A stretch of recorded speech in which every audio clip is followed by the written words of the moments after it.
Hey all, my name is Rodrigo Magana and my presentation is on chronic conditions and acute events.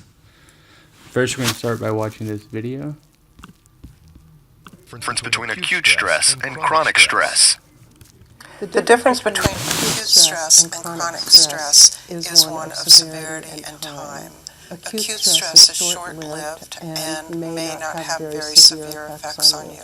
Chronic stress is when you are under stress on an ongoing basis and can lead to physical disease, mental disorder, and spiritual dark nights of the soul.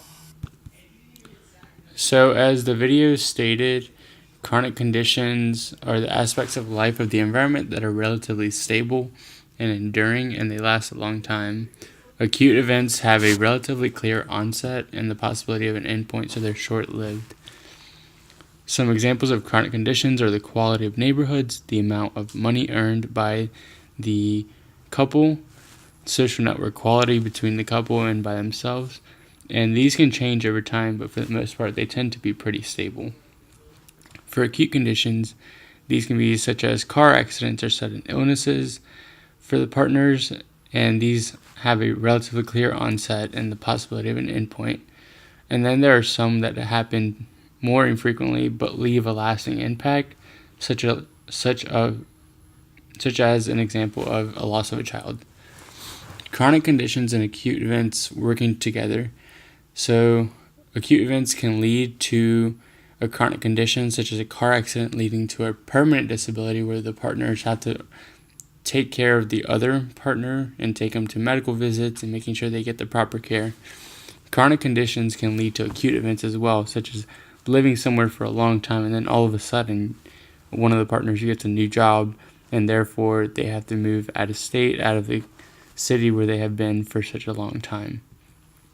So the human response to this is that we tend to adapt to these responses. When there are many demands happening at once, the relationship can suffer. So one relationship only has like 2 events going on, but one has 10 events going on. The one with 10 events going on is probably going to suffer more drastically than the other that only has 2.